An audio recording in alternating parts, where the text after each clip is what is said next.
Hi, this is Donniel Hartman and Yossi Klein Halevi, and this is, for heaven's sake, Israel at War, and today is day 270. And so many things are happening as the war progresses, this long, long war. Challenges to the military, challenges in international community. But the length of the war is also changing the political landscape of Israel. It's as distinct from these shorter wars, which are emotional roller coasters, and before it's over, I remember the 6-Day War, I remember 73. This war is this lengthy marathon, which, while an emotional roller coaster, is really changing our life. It's changing a generation of Israelis. It's changing Israeli society. And what we see is it is also changing the Israeli political system. And together we picked that our theme for today is the political realignment taking place in Israel. And it's happening both on the left and on the right. On the left, the Labor Party has officially joined together with what used to be the far-left Meretz party under the leadership of Yair Golan, forming a new party called the Liberal Democratic Party. And Labor has disappeared, and we should talk about that. The founding party of the country is no more. And this group is, in the polls, gets 10, 9, 8, is a significant player, especially in a political system filled with 8 to 11 seat parties, basically. And they're representing a liberal voice, a liberal side of the Zionist camp. And on the right, a new party is emerging. It hasn't yet been formed, and it's going to require a lot of work with various egos, which will be interesting to see. But a new right-wing party, which doesn't have a name, probably under the leadership of Naftali Bennett, the leader who many of us eulogized his career as being over, and now is emerging as a central, possibly the most popular politician in Israel, the number one ranking for whom Israelis believe is most qualified to be prime minister. Astonishing transformation. It's astonishing. We really have to understand that. It's astonishing. And the party in the polls is getting anywhere from 25, 27. There was even a poll where it's giving it 32 seats. A party that doesn't yet exist. A party that doesn't, but that's always the case. Yeah. We love, when it comes into existence, then it's all, because now we're putting together Bennett, Lieberman, who brings 10 seats, Gidon Saar, 3-4 seats, and Yossi Cohen, and Ayelet Shaked. It's what they used to call in rock and roll a supergroup. A supergroup. Yeah. I don't know if Netanyahu developed the system that a political party can't be a supergroup anymore. Right. It needs this is a supergroup, which will pose its own challenges, but it is creating a realignment in Israeli society that we have to talk about. And they are a direct byproduct of the war and also of the judicial reform of this whole government has created a new realignment. It's actually quite interesting to see how Israeli political life is shifting. And I want us to talk today about those two parties. Great. And so where do you want to start? You want to start on your right or on your left, Yossi? So let's begin with the late, great Labor Party. And what I found so astonishing, Donniel, is that the party that founded the State of Israel, that governed uncontested for the first 3 decades. Israel was a multi-party system. We had 40, 50 parties in those years. And really, we had only one party because Labor was undefeatable. This party has now, in this last week, officially disappeared. Not only have they merged, and they've merged before, with technical details. Ehud Barak changed the name of the party, but they always kept the institutions of the party. This time, they've merged their institutions, their financial basis with Meretz. They've really disappeared. And what was so astonishing to me about that in itself is astonishing. Even more astonishing is nobody seemed to notice. Nobody commented, never mind eulogies, right? But at least note the fact that the Labor Party has just committed suicide. And it's true, this has been a very long time in the works. But it's now official. And so I just want to pause for a moment. Are you smiling? I'm smiling at the strangeness and cruelty of Israeli politics because I think we owe Labor an enormous debt. Now, my kishkas, my guts, were always on the right because I grew up on the right. And I didn't grow up with the old kibbutz songs and the labor socialist culture. It was never my Zionist culture. But I've learned over the years to revere them with all of their arrogance, and they made every mistake possible, their cultural patronizing attitudes toward the Jews from Arab countries. Terrible mistakes. And yet, those are the people, the revolutionaries of labor, who envisioned this country, built it, and sustained it. So one of the things that we can learn, and I'm not sure in every country it will function this way, and maybe the multi-party system of Israel actually destabilizes anyone who thinks that they're permanent and they're going to be here forever because there's so many other options. It's not like you have the Democrats, Republicans, Labor, Conservative. Like, where else are you going to go? The categories are owned. They're establishments. When we look at the fall of labor, and it was the party of the great leaders, Ben-Gurion, Levi Eshkol, Golda Meir, Peres, Rabin. These were the figures, Moshe Dayan. It was a party which had an ideology. It did have an ideology, and Certainly. It had a strong ideology, but even more than its ideology, it was the party of the great leaders who founded our country and who guided us through the most difficult times. When you look at the beginning of the 21st century, the thing that shifted while their ideology, a socialist ideology, became irrelevant and their economic theory was indistinguishable from the Likud. Their social policies, it was more or less identical. And in fact, a labor party which said we are the advocates of the workers, of the working class, the proletariat, who really carried it? Who did the working class believe was looking out for them? That was the Likud, the right wing, the Menachem Begin party. And it respected the culture of the Jews from Arab countries. So all of this caused an ideological change. But the biggest change, and you already saw it with Ehud Barak, it didn't have great leaders. They lost their mythical leaders. Their mythical leaders. And when you look and you said, you're indistinguishable, you're not protecting the social well-being of the underclass and of the working class, and you're actually seen as part of the problem. And another party took that over, and you became, no one's a socialist in Israel anymore, it just doesn't exist. And you became just like everybody else. But other parties, right, there's another reason. Other parties had better leaders. Yes. Because there was a regenerative process in which if you were an outstanding individual, you don't want to grow up within the Labor Party. You did something and then you wanted your own party. And then within that environment. And the Likud had better leaders. Up until. And we're going to get to that side. But there's one more factor, I think, that led to the decline and fall of labor. And that is that in the 1990s, it made a strategic decision to substitute as its banner cause peace with Yasser Arafat and the PLO, and substituted that for socialism. And they bet everything on the Oslo process, and they failed. And the Israeli public never forgave them. So it was really a combination of the growing mediocrity of labor leaders and a courageous and principled ideological shift, which turned out to be a failure. It's interesting, because I don't share that feeling. Maybe because I identified so much with the aspirations of Oslo. Right. But most Israelis do. But you see, a whole group of other parties emerged, which at least in theory, still adopted. I can't even remember all their names, but there was what was the name of the party that took us out of Gaza, or the name of the party that took us out of Lebanon? They weren't even the Labor anymore. They all changed their names. Yeah, it was like a burden. One Israel. It was like the name became a burden. Right. It became a burden, even if the ideology didn't, because there was still a strong. Labor was never the far left. Meretz, for our audience, it's the Israeli far left party. But still Zionist. Still Zionist, the far left Zionist party. It enabled labor to have, and it always was, a more centrist party.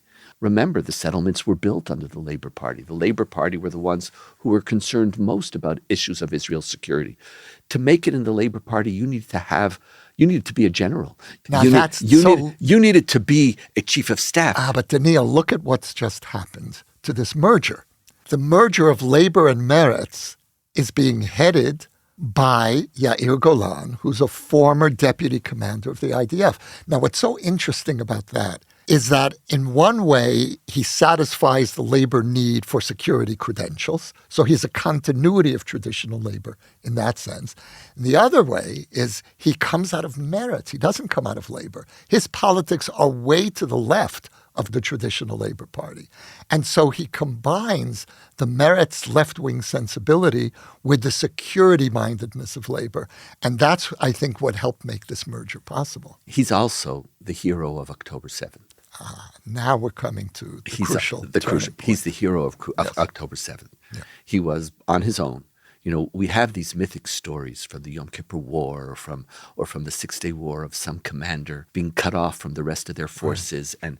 and it's called the koach the force of koach kahalani, the force of this single individual who didn't wait for orders and just went and filled the gap. And along comes Yair Golan, who people were accusing him of being anti-Zionist and critical, and he really had his political career was really sunsetting before it began. Right. And on October 7th, this is a man got in his car, found a rifle. It's like almost goes back to 1948.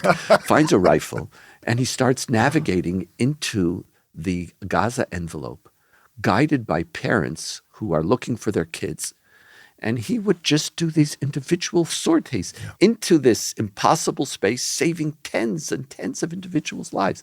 And the country looked at him and said, oh, maybe you're not such a anti-Zionist. Right. And he had a little bit of the hero in him, that military hero, and he's merging this group together. So the labor as a name, we've spent a lot of time on the labor, but the ideology of this party, there's going to be about 8 or 10-seat parties. You have the ultra-Orthodox, you're going to have Ben Gvir, the fascist ultra-nationalist party, and you're going to have 10 seats of people who are very clear that they want to return.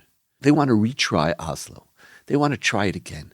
They take security very seriously. Yair Golan, for example, he's been saying for months, I don't know why we have a 5-kilometer security zone south of the Lebanon border. We should have a 5-kilometer security zone north of the Lebanon border.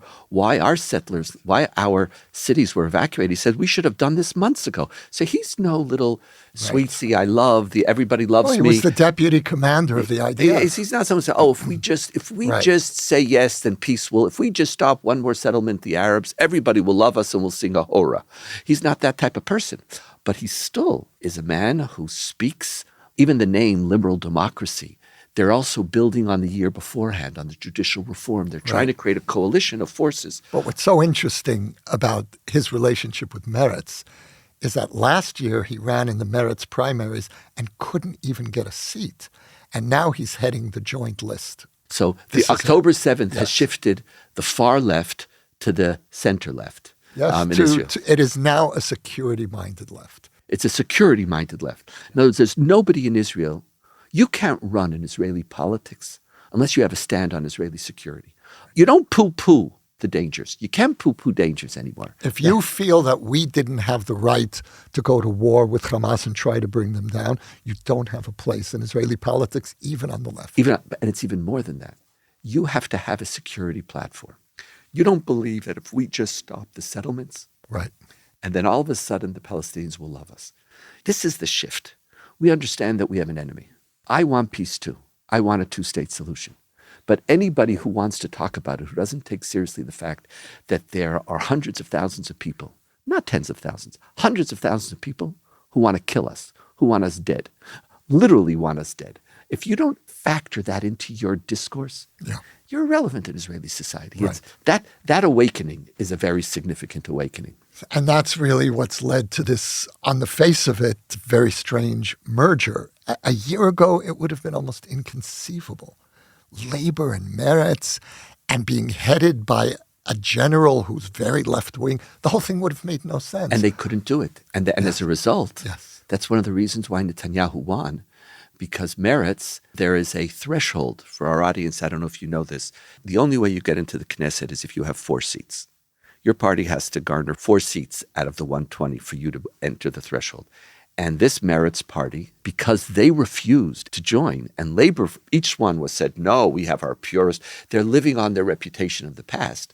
Defeat, a year, this government, a sense of importance, a humility. And it's actually a very beautiful thing. Humility, yes. And On maybe both that's also sides. why there's no story, because there's no leaders. There's no egos there anymore, because what are you're dividing up nothingness. Like Meretz was not in the Knesset. The Labor Party disappeared. According to polls over the last year, Labor would not have crossed the threshold. And they rotated. Labor would not have.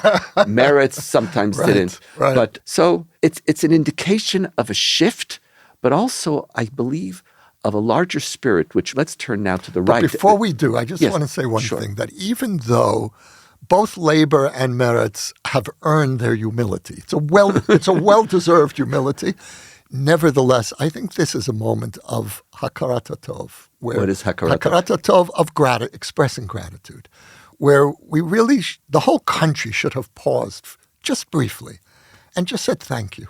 And we don't do that here. Oh, we don't. We don't know how to do But that. I felt it so strongly when I came as an immigrant. I had this very strong awareness that I was coming into a country that had been prepared for me. Now, it's true that the last 40 plus years have had their own challenges, but the infrastructure, the country, a thriving country already existed. And I felt that I was standing on very, very broad shoulders. Now, that's a very un-Israeli expression. So thank you for that. And I think all of us need to do that.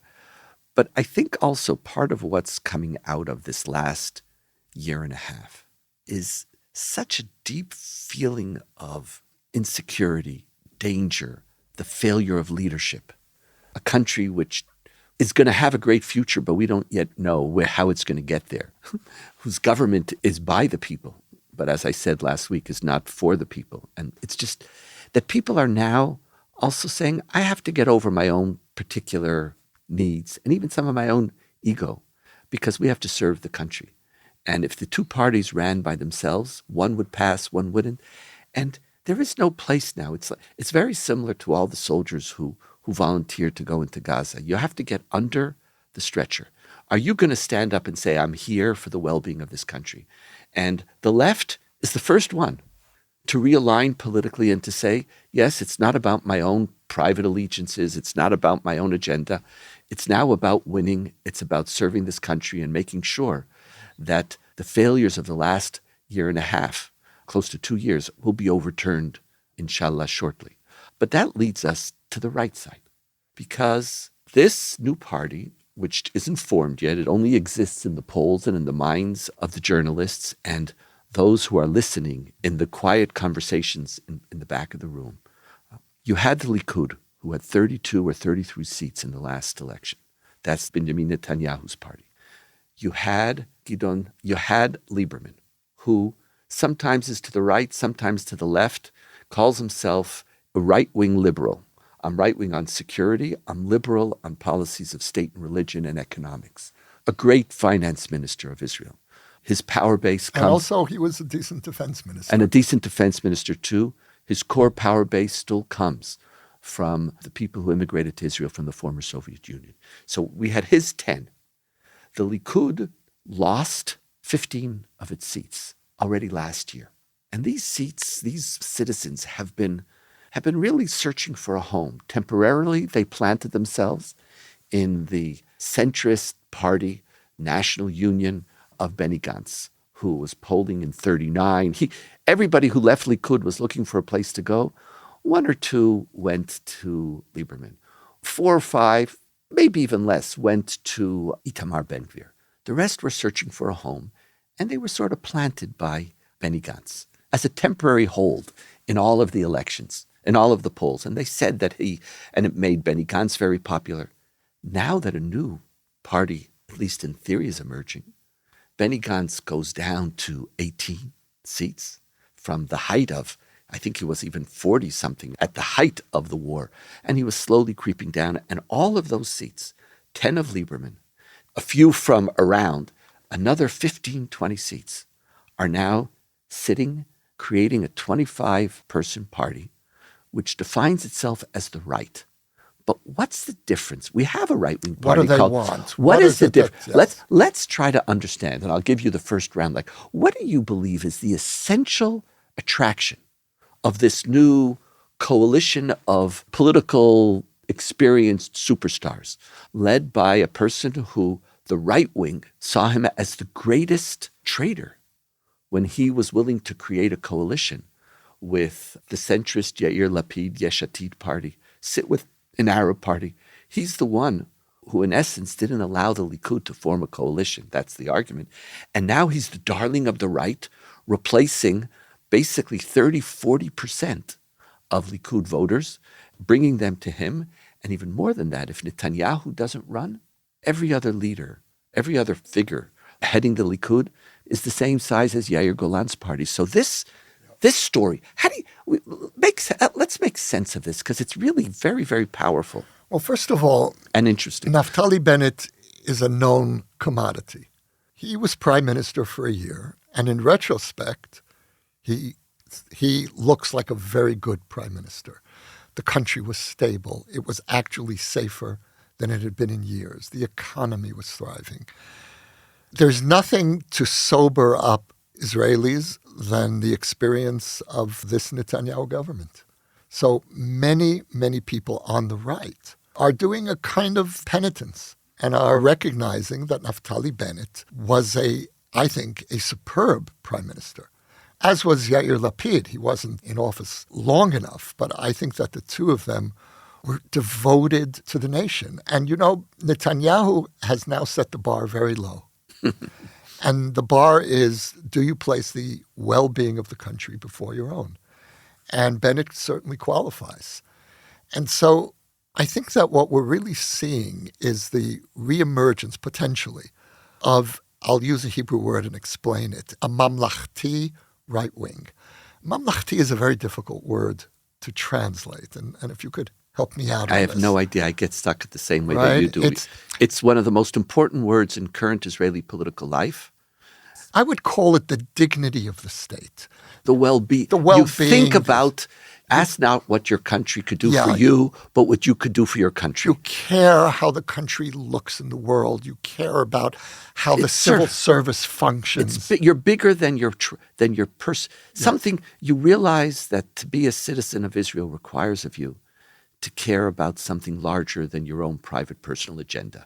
That's what mamlachti, it's translated as you have a national consciousness, but it doesn't really work without the explanation. Right.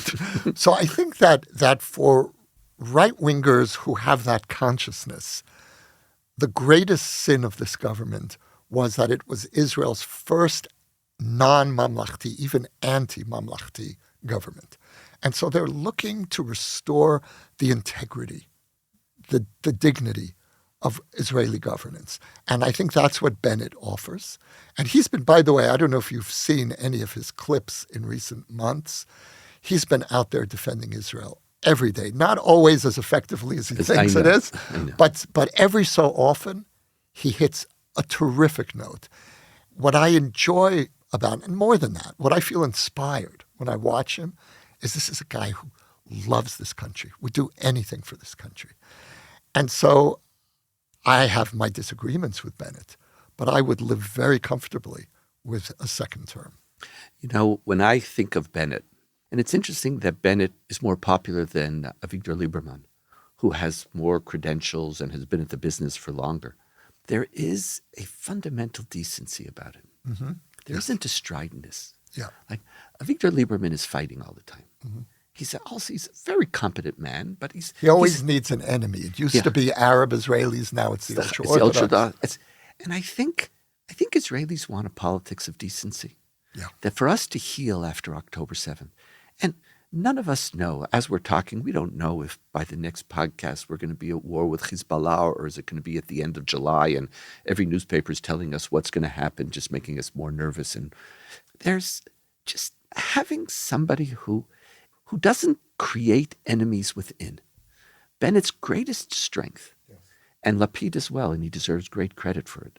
And I think also Benny Gantz, they're not interested in fighting with their fellow citizens. Bennett is the one who sat down also with Mansour Abbas, with the Arab Brotherhood Party here in Israel, the ultra-Orthodox Muslim party. And when he was prime minister, he never spoke bad about his coalition partners. Right. I remember a very famous speech which he gave, which got me, which like made me fall in love, even though I have major disagreements with him as well. When he said, these are people who I never sat with before. I always saw as my enemy. And now I realize they're not.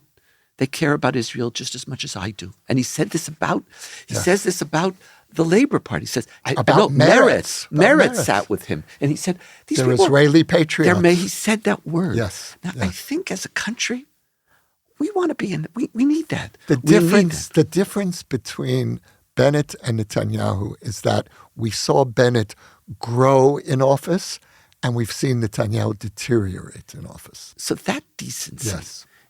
That's what goes back to this, your national consciousness. I see it guiding you. Yeah. And I think the other thing that Israelis are looking for is we are looking for a national unity government. Now, throughout my life, it started somewhere in the 70s or 80s where Israelis didn't want one party to rule anymore. They didn't want one party to win. They voted for one party so that their party would so-called win, but at the end, they wanted their party to join with other parties.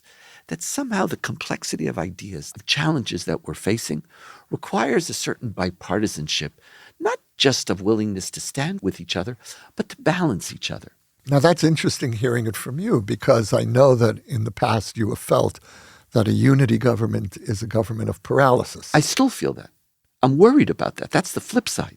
I worry about it, but I'm more worried if you ask me what's a greater fear. Like when we saw this last year, when a small right-wing, a slight majority of 64 seats says we can do anything we want to win. And I believe the whole judicial reform had nothing to do with judicial reform. This goes beyond. Absolutely. It had just about, it was a power play. Absolutely. It was winning because, in fact, as we now know, the judicial reform had already occurred silently and quietly under right-wing ministers. Half the Supreme Court justices are conservative already, so they didn't even need the whole thing. But it was just about, I'm going to show you. That's right. I think this country doesn't want that. Yeah. And so I'm afraid of the mediocrity of a coalition government, of a broad one. But at the same time, people want balance, and they don't want to just win. And it's interesting that the figures who are emerging, the Bennett, the Gantz, the Yair Lapid, the Yair Golan, the Mansour Abbas, could all sit together. Yes, they already have. They've proven it. The interesting challenge will be for Bennett, his greatest challenge will not be with the other coalition, with the other parties. It'll be, who wins? How does he sit with Avigdor Lieberman? How does he sit with Yossi Cohen? Gideon Sa'ar is notorious for always getting a temper tantrum and saying you're not pure enough and leaving. And Ayelet Shaked, it's going to be challenging. Could they understand that at this moment, if Bennett ran in the past and adopted an ideology which was alien to his voters when he made the compromise to sit with the center, will these other people realize that the population actually wants that culture that Bennett stands for? Yeah. I think that Avigdor Lieberman is the big wild card here, because he sees himself as prime ministerial material, and he may be. But my sense is that Bennett will be more palatable. There were question marks over Lieberman. And the other piece of this, Donniel, that I want to go back to something you said earlier, just in passing, and I want to expand on it, which is that a post-Netanyahu Likud would be effectively reduced to a minor party, 10 seats, 12, whatever it is, if they're lucky. And so I think we're seeing something historic happening here, which October 7th has hastened. And that is the decline and fall of the two parties that have dominated Israeli politics since before the establishment of the state, from the Zionist movement.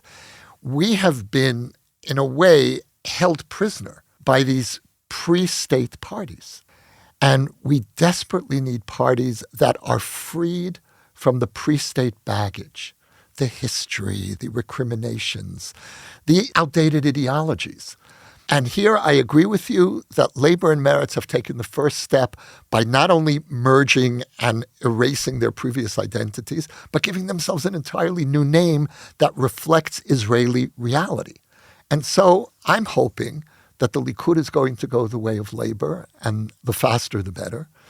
And I have a lot of anticipation for this as yet unformed center-right or right, moderate-right Mamlachti party. Decent. Yes. Who aren't about pointing out other people's failures, and also who get up in the morning and want to serve the people. Yeah. Maybe, so many people speak about October 7th. There's Israel before October 7th, Israel post-October 7th.